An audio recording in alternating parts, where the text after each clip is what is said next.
IHSG turun 0,37% atau 26,35 basis poin ke level 7.125,17. Pelemahan ini diduga dipicu oleh sentimen global yang masih negatif terkait kekhawatiran terhadap suku bunga dan ekonomi dunia. Dan tentunya ini juga menjadi perhatian utama kita ya Dina, karena kita lihat di sini sudah pukul 4:11 waktu Indonesia Barat, sudah ditutup market kita pada perdagangan hari ini sekitar 11 menit yang lalu, dan tentu kita akan lihat ya seperti apa pergerakannya saat ini. Sudah melemah di 1% ya untuk final level kita di 1,02% di level 7.016,87, dan posisi highest pointnya tadi sempat di 7.094. Tidak begitu banyak ya perubahannya, masih di level 7.000-an, dan memang sepanjang hari ini dominasi bergerak di zona merah. Tapi sebetulnya apa sih yang menjadi perhatian utama bagi para pelaku pasar kita hari ini ya? Kalau kita lihat mungkin secara teknikal begitu, apa ya, secara teknikal begitu, poin-poin seperti apa yang bisa di-highlight untuk pergerakan IHSG kita? Ya, sebenarnya kalau kita lihat terkoreksinya IHSG kita pada hari ini juga karena efek dari ya pasar saham di regional Asia Pasifik dan juga Amerika Serikat yang juga bergerak lesu begitu, di mana sentimen utamanya adalah ketidakpastian tentang risalah rapat Federal Reserve dan juga kenaikan suku bunga di tahun ini yang membuat akhirnya investor nampaknya lebih berhati-hati. Namun di sisi lain juga ada harga komoditas seperti misalnya minyak dan juga batu bara yang tadi kita sudah singgung, ini yang cenderung melemah, kemudian prediksinya juga tidak terlalu baik begitu, yang akhirnya semakin menekan pasar saham di Indonesia. Nah, pelemahan ini pun diperburuk oleh ketidakpastian politik dan juga ekonomi global, yang dimana memang kalau kita lihat di tengah sejumlah sentimen, yaitu di tengah ya, kita lihat di sini memang tadi seperti yang disampaikan oleh Dina begitu ya, bahwa memang perhatian utama ini masih berkaitan dengan sentimen domestik dan juga global, apalagi juga dengan rilis data dari tenaga kerja Amerika Serikat ya pada Jumat pekan lalu. Ini juga menjadi perhatian utama begitu, karena rupanya langsung mengerek untuk indeks dolar bergerak menguat dan efeknya juga kepada rupiah begitu. Tapi mungkin Dina sendiri juga bisa menggambarkan ya untuk pergerakan saham-saham pada sejumlah sektor hari ini seperti apa? Ya, memang sebenarnya kalau kita lihat saham-saham di sektor komoditas dan juga perbankan, ini yang menarik untuk dicermati, yang menjadi penekan utama dengan investor yang memang cenderung lebih memilih aman untuk meletakkan dana-dana di aset defensif. Kemudian di tengah sejumlah tantangan dan juga kinerja negatif dari IHSG dan juga sejumlah bursa di beberapa kawasan,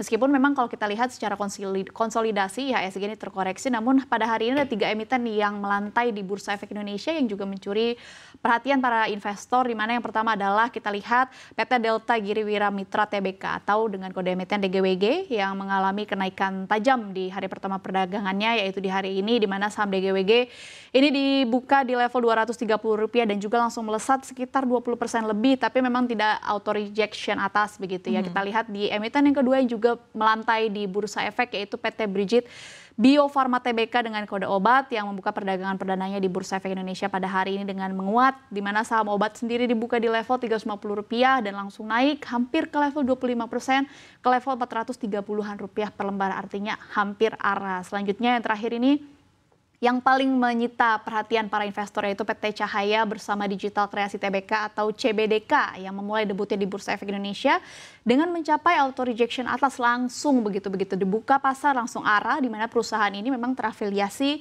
dengan konglomerat Sugianto Kusumatau Aguan, di mana dibuka pada level Rp4.060 per lembar saham dan di listing perdananya di hari ini di Bursa Efek Indonesia langsung auto rejection atas. Di sesi pembukaan perdagangan hari ini saham CBDK langsung naik sebanyak 25% atau ke level Rp5.075 per lembar, di mana sebenarnya kalau kita lihat minat investor ini cukup besar begitu ya terhadap saham ini, dan juga nampaknya memang di tengah sejumlah tantangan yang ada, kemudian sejumlah proyeksi di mana rupiah terancam 17.000, IHSG juga masih belum menunjukkan taji-tajinya, tapi nampaknya investor mulai mencari cuan atau capital income ini justru dari saham-saham yang baru saja melantai di Bursa Efek Indonesia, Syarifah. Betul, dan tentunya namanya pelaku pasar ini selalu bisa melihat peluang-peluang yang ada ya Dina ya. Ketika melihat mungkin secara market begitu ya, market-market yang menjadi saham-saham menjadi backbone pergerakan indeks harga saham gabungan ini justru terus terkoreksi, yang justru menjadi incaran ya bagi para pelaku pasar sekarang ini adalah saham-saham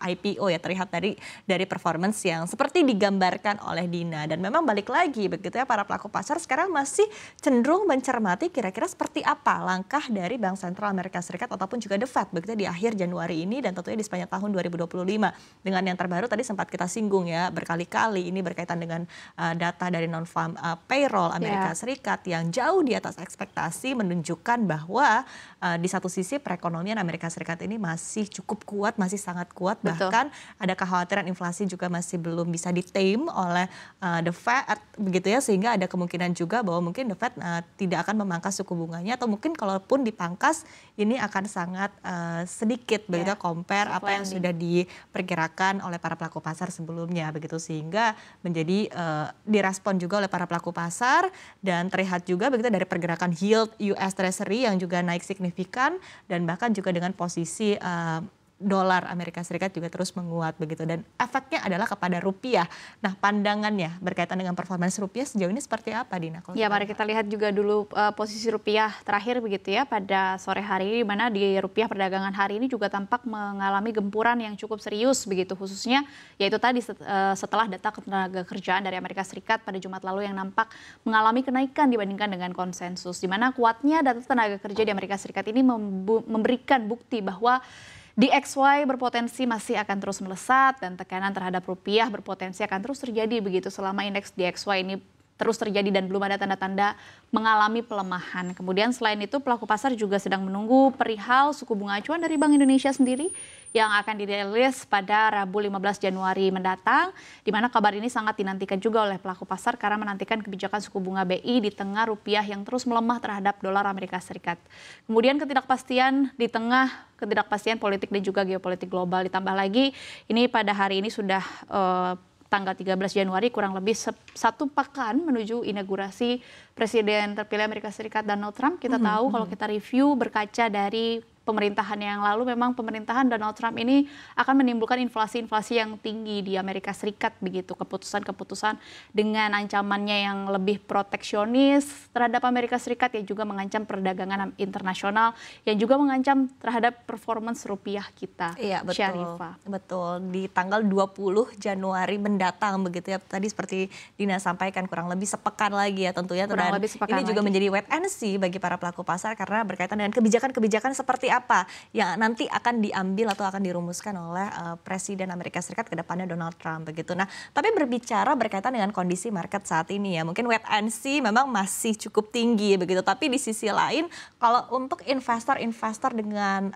resiko yang lebih berani, dengan resiko yang lebih tinggi, ini kita bisa lihat juga begitu. Tampaknya juga masih cukup ramai ya dari pasar kripto juga masih terus ramai dan masih terus menjadi opsi bagi para pelaku pasar, sehingga ada satu kebijakan baru dan tentunya ini akan mempengaruhi ya perspektif dari para pelaku pasar itu sendiri berkaitan dengan pemindahan pengawasan dari Bapepti untuk kripto sendiri ini ke OJK dan juga Bank Indonesia. Nah, skemanya seperti apa dan mungkin efeknya seperti apa, Dina? Ya, sebenarnya kalau kita lihat pengalihan atau penyerahan tanggung jawab ini dilakukan yaitu tadi untuk memberikan kepastian hukum bagi sektor keuangan digital dan juga produk turunan keuangan di Indonesia sendiri.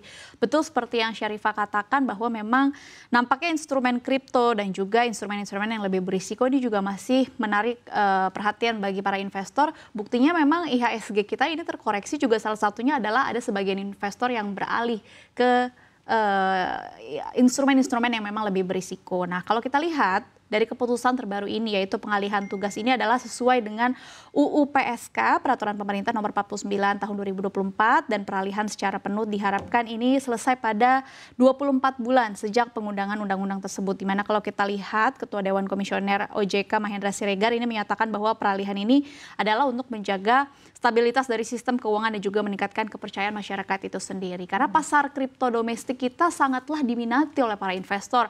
Kalau kita lihat secara data pada periode Januari hingga November 2024 nilai transaksi aset kripto kita tercatat sebesar 556,53 triliun rupiah, angka yang luar biasa besar. Ini melonjak 356,16% dibandingkan dengan periode yang sama atau secara year on year.